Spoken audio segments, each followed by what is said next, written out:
You see where it dipped in the summer of 2014 and really collapsed then. And the blue lines show what U.S. tight oil production is over that period. And you can see that despite the collapse of world oil prices from, $100 a barrel down to $40 a barrel, U.S. tight oil production really continued to increase for a year before it started to fall. And it's fallen a bit more than shown in this graph in subsequent periods. But if oil prices recover, like I said, the production of tight oil would resume very quickly. The industry is poised to start drilling new wells very quickly. Now, one possible bright light in this picture is petrochemicals. And surprisingly, petrochemicals in the long term will be responsible for the largest growth of world oil demand. Traditional sources of oil demand, private automobiles, will not sustain oil demand growth. It's already declining in the OECD and will likely in the future decline outside the OECD due to especially increased fuel efficiency. Instead, marine, freight, and aviation will be the growth markets for refined petroleum products, not motor fuels. And the largest growth will actually be from petrochemicals. And this is shown here.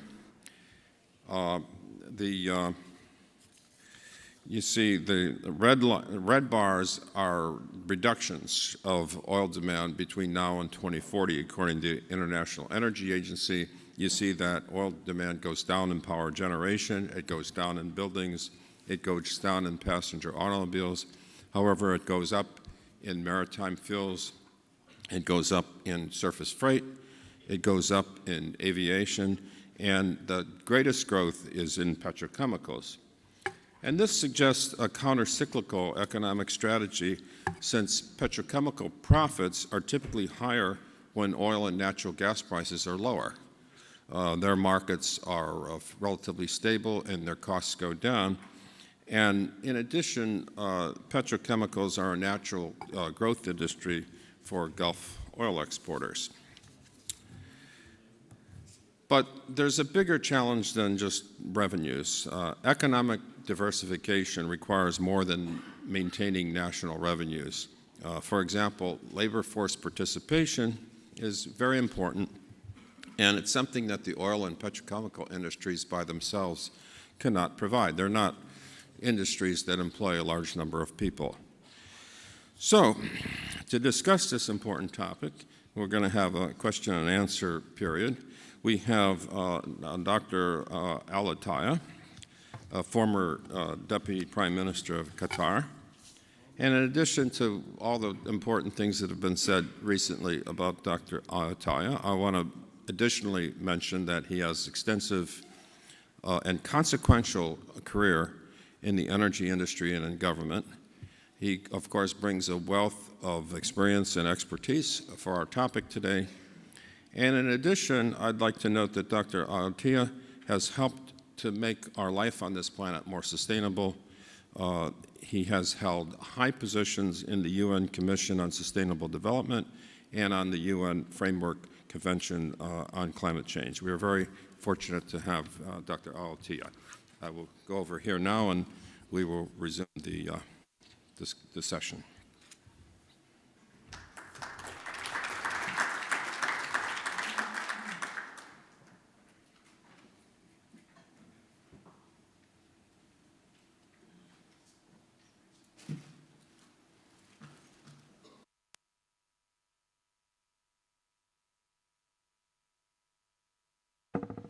Very good, thank you.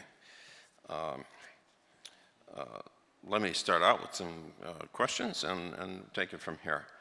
My first question would be, in light of the current and possible continuing low oil prices, will the Middle East oil and natural gas exporters be able to maintain their national budgets, and how will they deal with this problem? Thank you very much. This is always a question, what I call it $1 million question. Everyone asks me what the Middle East, or what, let's to say in precisely what the oil producers in the Middle East will deal with this crisis. You see, I joined the energy sector in Qatar in 1972 as a very young employee. But I'm lucky, in the same year, I found myself sitting with the Qatari delegation in OPEC conference in Vienna in November 1972.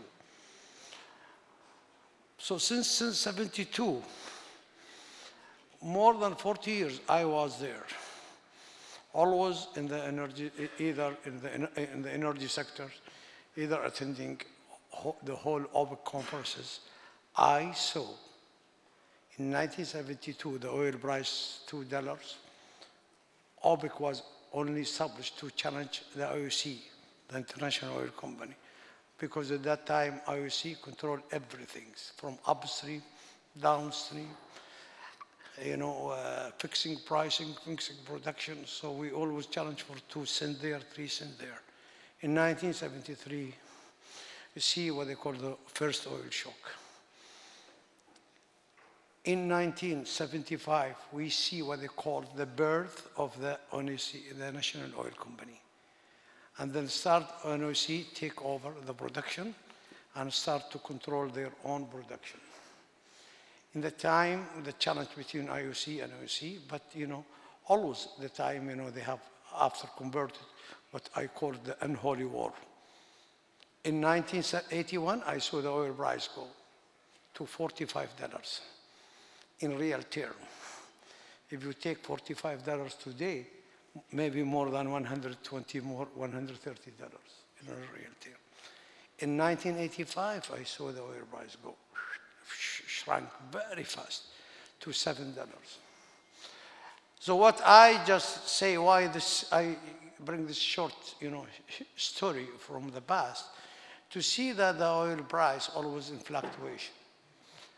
Since 85 until 2000 or more, the oil price average was $17.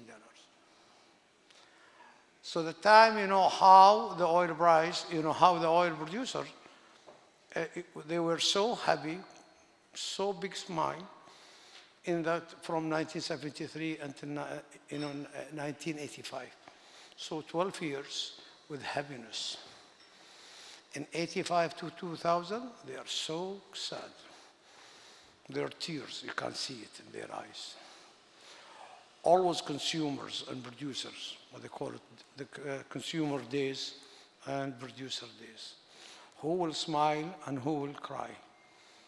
The question is why you cry and why you smile. When the oil price is very low, the producer will continue always, very worried about their investment, about to keep production, and for sure the consumer are happy. When the oil price after 2002 go up to the shrunk to reach now in $110, $115, whatever, then start, the consumers, to be more worried, and start, producers to be rebirth, to start, to continue to gain what the whole lost. I remember in mid-2000, I was chairman of OPEC, and I received a call from American, energy secretary, saying to me, I was in Vienna, and I received this call, and he said to me, Chairman, you have to involve. You have to reduce oil price. You are affecting, the whole world economy. And you have to move very fast. And I say, it's how? We produce the maximum.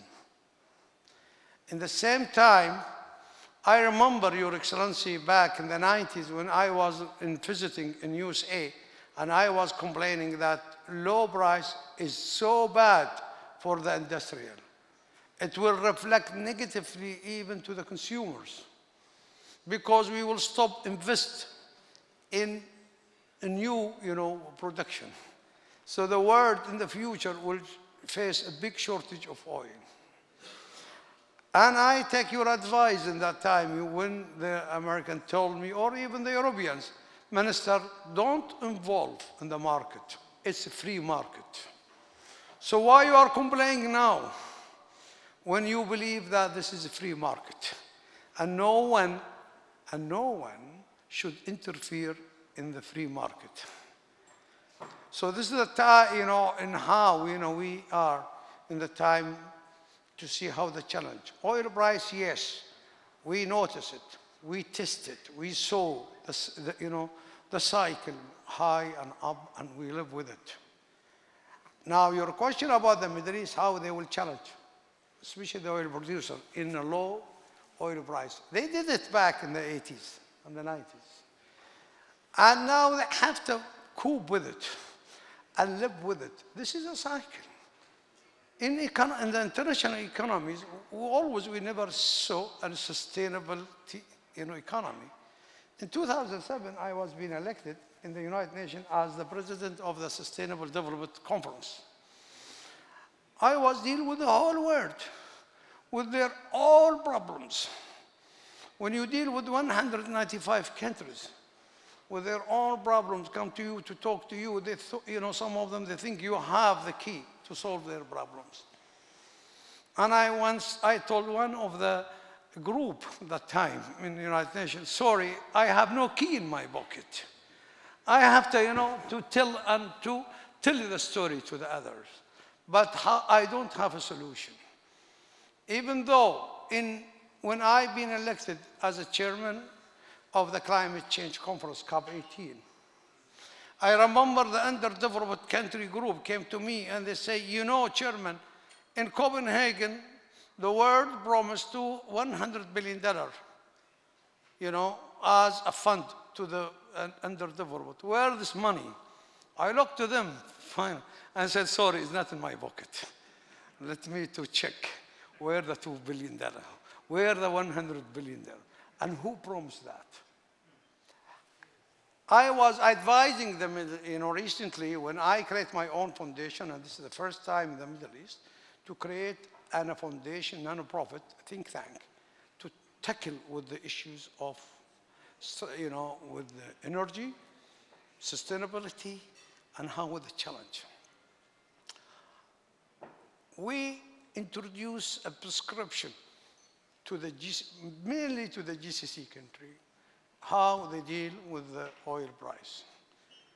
We say you have to correct your expenditures, you have to cut the fat, you have to restructuring your budget, and you have to, very carefully how, to live with this period. This period, it will take years.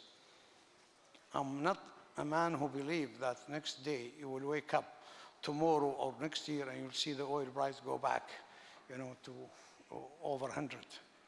And I also say that forget $100 completely for the coming 15 years or so.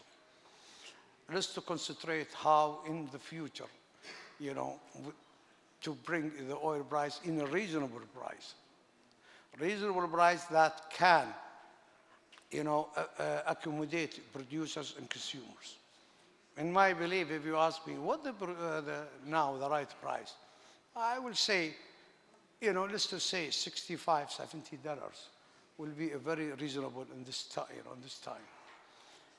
We believe that there are a lot of challenges, as my good friend in his very good presentation show what the demand in oil and how the oil will challenge the next demand. I still believe that oil will continue a very strategic commodities. I'm sure that even though when somebody talked to me, in one of the conferences a few months ago, say, oh, oil will, transportation will challenge oil.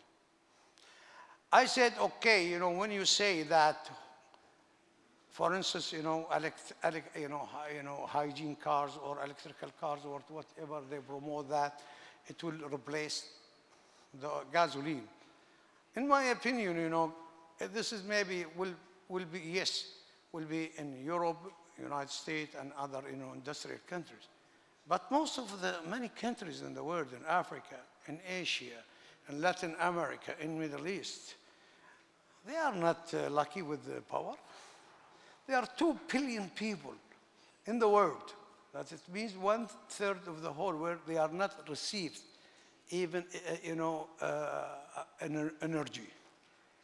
And they still they are dominated, very, very against the environmental, cutting for rainforest, cutting for wood, for heating, for cooking, and they never receive any energy. So even in the transportation, in this whole area, they will not join because if they have no power, they cannot even import car running in power. They will continue using gasoline. Gasoline, you can move it, even in the middle of the jungle, middle of the desert, middle of the nowhere. But in electrical and you need an efficient So I believe that gas will be affect oil, not the first time to see it. You know why in 1985 oil price was dropped? Because in that time, OPEC was, controlling more than 70% of the oil export. When the North Sea oil was being discovered for many years, but the cost was very high. When the oil price in early 80s was very high, the North producers start to produce and start dumping more oil in the market, even to exceed the demand and the supply. I remember what OPEC decided in 1994. Still the price of oil was okay, dropped from 36 from 40 to 26. We met in Vienna. Some of OPEC leaders, that time, bring an idea. He said, let's dump oil to the maximum and to reduce the price. And then the North Sea producer will come to us crying to work with us and to stabilization the production. OPEC, other members, they thought this is the right way, how to kneel the North Sea producers, how to create them cry. But unfortunately, in 1985, we start to cry and they never show up. So the price of oil was below $10 and the North Sea producer, they never show up until today.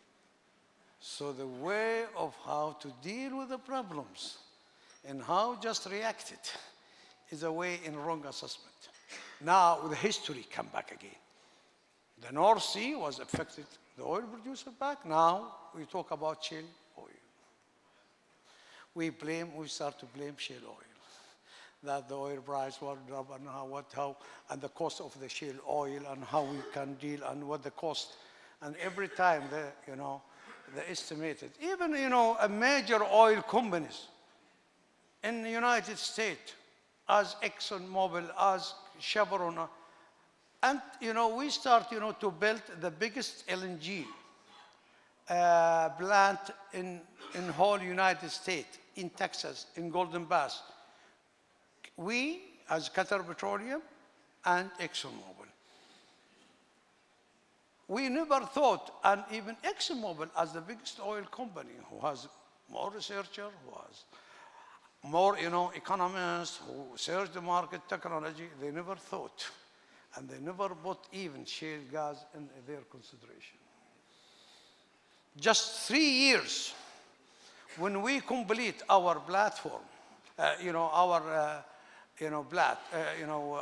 regasification plant, the shale gas, Henry Hub, dropped from $17 to $2.